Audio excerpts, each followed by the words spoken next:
Hello, my name is Kate McDowell, and I'd love to know if you're watching me live, joining me live today, put a hashtag live in the comments. If you're watching the replay, put a hashtag replay in the comments. And the whole thing that I wanted to talk to you about today, we did a meetup last week. I had 81 people that were attending live, and the focus there was, have you been in a situation in your life where there's something that you want, there's a goal that you want to go after, and it feels like you have one foot on the gas pedal and equally as firmly you have one foot on the brake. It's literally like you're playing tug of war against yourself. This is what internal resistance feels like. This is what we consider that internal conflict inside of your body where a part of you wants something and a part of you is resisting. And that's exactly what we talked about last week on the meetup. And the beautiful part there is we did have 4 people volunteer to do a demo. And the whole point of the demo was helping the parts realize that they both are working towards positive intentions. Because often when we have a part of ourselves that wants the thing, that wants to move forward, that's the change maker. That's the part that's like, oh, this sounds great. We're going to go for this goal, go for this promotion. And then the equally opposing part of this is the part that's like, ooh, I don't know. I want to protect you. Maybe it's something around that you've done something in the past and it wants to prevent you from being hurt again, wants to prevent you from being judged, wants you to prevent you from feeling bad or let down when things don't go the way that we want. And we can often think that this resisting part, this foot on the brake pedal part of us is the problem, is the part that we need to get rid of. And that's where working with someone like me, I help you recognize what's actually going on from an unconscious level. Because we have our conscious mind, which is the mind that responds to our senses. So what we see, what we hear, what we feel. This is the goal setter part of our nervous system. This is the part that says, oh, yeah, no, I want to go do that. I'm going to put my foot on the gas pedal. But then the unconscious mind is the side that's responding to what has happened in the past. It's taking a look back through your history into your filing cabinet in your unconscious mind, is a metaphor that I use here, and comparing to things that have happened in the past. Maybe there was time where judgment came up. Maybe there was time where there was feeling incapable, incompetent, letting yourself down and then feeling bad about it. And so the unconscious mind puts that foot on the brake pedal to try and protect you in certain ways. The volunteers, the topics that came up for volunteers last Tuesday, there was something around weight loss, which is a common one that I see because a part of you can want to move forward, but a part of you can actually feel like going towards that goal that isn't safe. All of these problems or patterns that I see is some part it wants, some part doesn't. And when it comes to weight loss, I've heard so many different stories where maybe there's a fear of around safety. And the weight can actually be a protective mechanism for some women.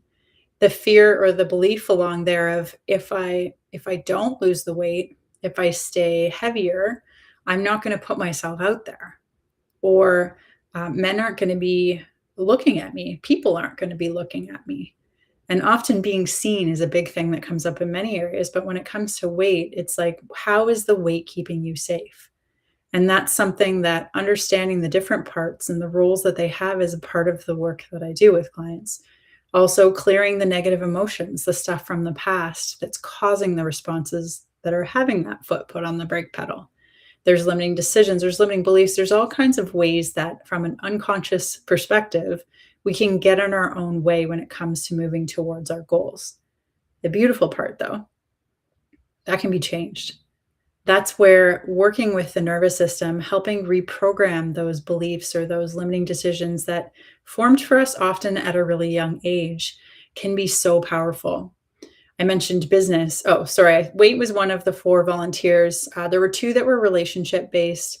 There was one that was career based.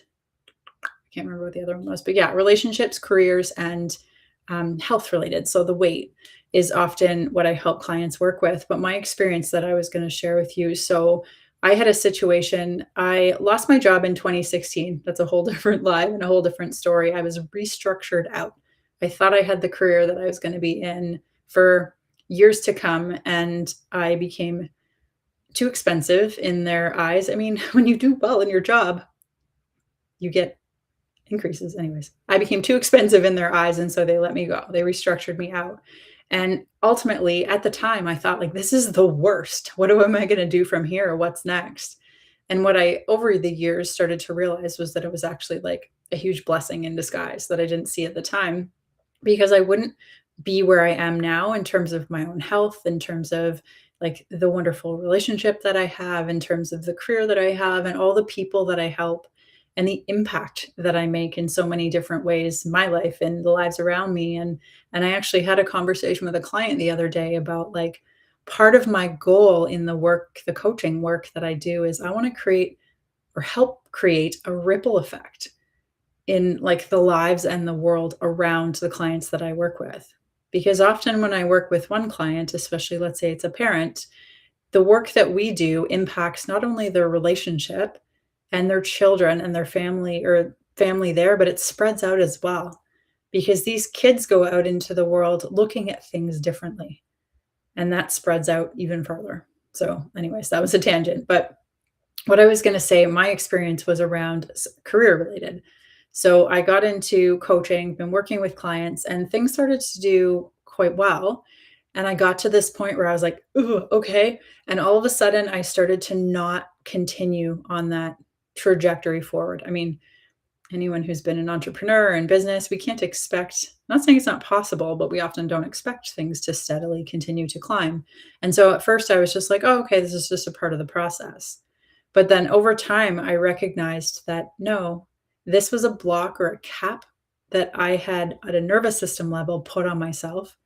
Because when I had that job taken away from me in 2016, that career that I thought I would be at for a long time, like I was doing pretty well there. It supported my life, it supported like future stuff. I didn't love the job, but I was feeling comfortable there. And so when that was taken away, it was like the rug was pulled out from under me. It was a shock. It was something I had totally not expected. Um, and so when my business started to do well in 2021, I had a really good year. Then 2022, I had a good year. Then 2023, things started to kind of decline. And I was like, what is happening? I don't know what's going on here. And the realization I had with doing some of the work that I help clients with as well was that my from a nervous system perspective, I had learned or had a belief that if I don't let things get too high, there's not as far to fall.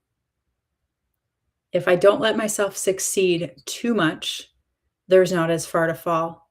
So I created this level where it was like, you know what? If the wheels fall off here, I'm okay. But beyond that, I don't know. I don't know what will happen if the rug is pulled out from under me again. And so when we cleared that, things started moving forward again because I realized that that had been my foot on the brake all along. I would put my foot on the gas, things would start moving forward, and then I was like, nope, this needs to slow down. This does not feel comfortable. If I go too high, there's too far to fall. And this can happen in any of the situations that you're working with. It can happen around relationships. Ooh, things feel too comfortable. And then you end up running. I've definitely worked with clients around that. It's getting too close. It's becoming too attached. Nope, I bolt and run because it doesn't feel comfortable. And so I just wanted to share this with you because we had a really good experience last Tuesday on the meetup. Like I said, there was 81 people there and really good engagement and people really enjoyed it. And this is the whole concept that all of us live and experience, but sometimes hearing it and in a different way can be like, oh, okay, maybe that's what I've been doing. You're going towards a goal. There's goals that you have in your relationship, in your health, in your career, in your finance, in any situation that you have. It could be around weight loss. It could be around performance at the gym. It could be athletes find this very useful because we can get to a certain point and sometimes the foot goes on the brake and we pull ourselves back because maybe it's a belief related to something that was said when you were younger. I remember going to a family event a couple of years ago, and a family member, we were talking about someone doing well in their life, and the family member said, "Oh, like no one needs to earn that much money.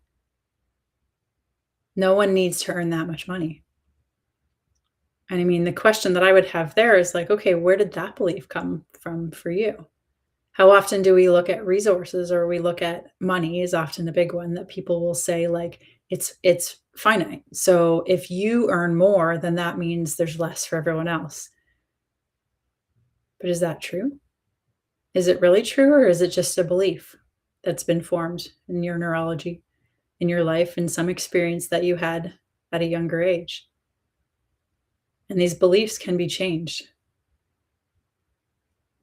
I, in 2020, was not 2020, 2005, was diagnosed with a critical illness. And one of the beliefs that is around that, I mean, I grew up in a family that the belief was that medicine was the answer for everything.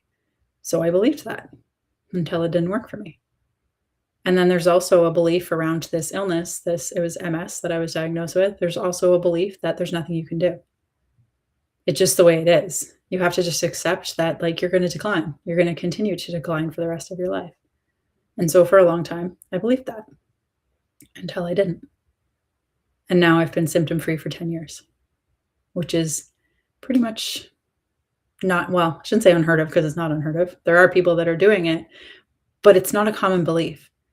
And beliefs drive our behaviors. And so, if any of this made sense to you, I went a little bit all over the place today, but if you're in an experience or you can resonate with somewhere in your life, could be your health, could be your relationships, could be your finances, could be your career, where you feel like one foot is on the gas because you really do want to make changes. You want new opportunities, new things to come forward for you, but then at the same time, there's another foot firmly planted on the brake pedal, or so it feels. You're not physically sitting in your car with feet on the gas and the brake, but this is how it can feel when we're trying to move towards a new goal and it feels like you take one step forward and then two steps back. There are so many metaphors that I hear all the time that could relate to this. But if this is something that resonates for you, grab the link in the chat and book a free consultation with me. This is where we can take a look at what's actually going on for you and what the next best steps are moving forward for you. I get reviews or not reviews, testimonials. I guess people will reach out to me all the time and say, like, the consultation, it was so much clarity, and I feel great even after doing that. So, even if you just come to the consultation, get a little bit of a different perspective on yourself, on what's going on, and what the next steps are to help you move towards the goals that you really want. Um, it's free. I totally invite you to do that. So I will drop the link in the comments if you're watching this on Facebook or on LinkedIn. In YouTube, it is in the description of the video. So I hope you have a wonderful day. Hope this helps you think a little bit different or look at things a little bit differently. I like to call what I do like people puzzles. It's about figuring out what are the obstacles, what are the things that are getting in the way of humans being better humans, because we all can. There's so much more we can do, and often the biggest limitations are ourselves.